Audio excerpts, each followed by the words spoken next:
again, welcome to my channel.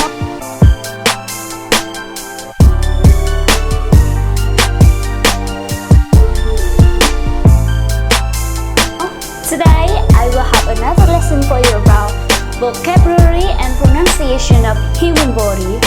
We will go through all common words about body first, and then moving to more advanced words about the hand, the head, the eye, the foot, and internal organs. You will hear my voice first, and then look at the image for the meaning, and then repeat after me every single word. Now, let's jump into the first word. Khuôn mặt. Khuôn mặt. Miệng.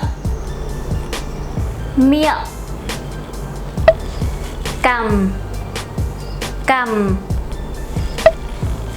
Cổ. Cổ. Vai. Vai. Cánh tay. Cánh tay. Khuỷu tay. Khuỷu tay. Cẳng tay. Cẳng tay. Nách. Nách. Lưng. Lưng. Ngực. Ngực. Thắt lưng, or you also can say eo.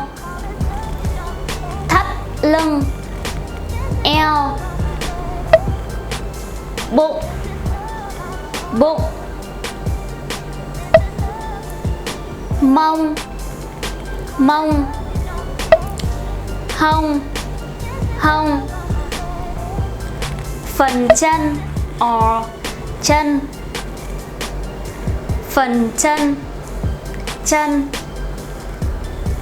Bắp đùi or đùi. Bắp đùi. Đùi. Đầu gối. Đầu gối. Bắp chân. Bắp chân. And now we move to the hand.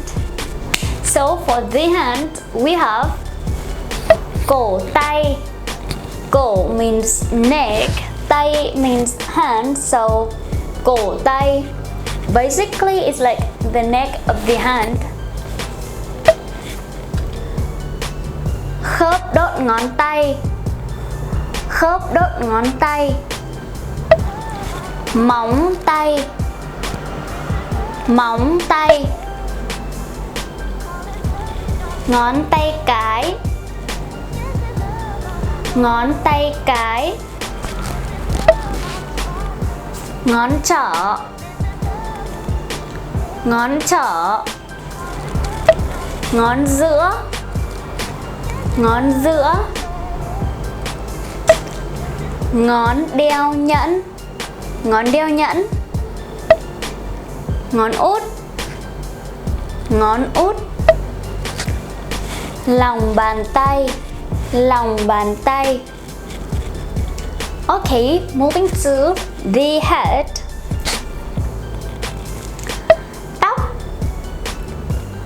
Tóc. Trán. Trán. Tai. Tai. Má. Má. Mũi. Mũi.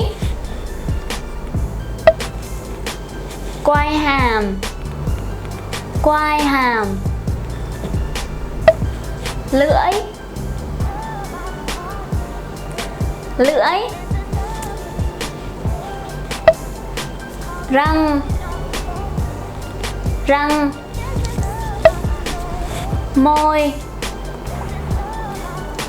Môi. Okay, now move to the eye. What about this? Eyebrow is lông mày, lông mày. This one, mí mắt, mí mắt. Lông mi, lông mi. Okay, now move to the food. We have mắt cá chân, mắt cá chân. Gót chân, gót chân.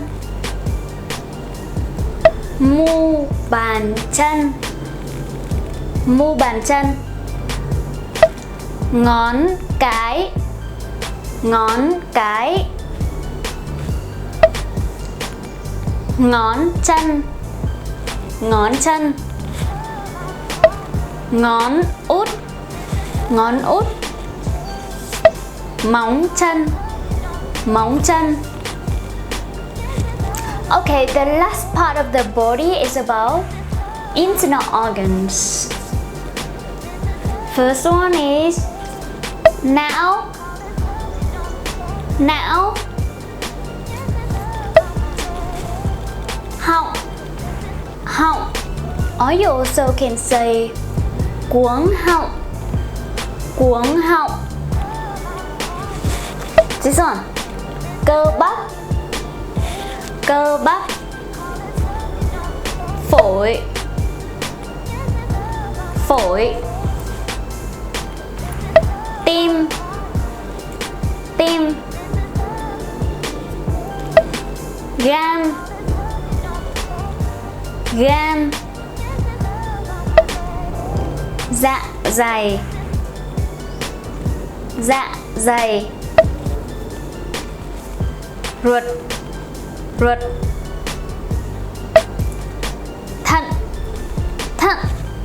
Okay, we are done with all part of the body. So you already learned from all the common words about the human bodies and in details about the head, the hand, the eye, the foot. So now you will be able to tell everyone about your appearance or someone's appearance in details about how they look in every part of the body. Or when you want to see the doctor, you can tell them, okay, you feel pain at which part of your body in Vietnamese. Okay, cool. I hope you learned something, and if you like the lesson, please let me know in the comments, and please don't forget to subscribe to my channel. This is a super small channel, so please support me a little bit. I will see you in the next lesson. Bye bye.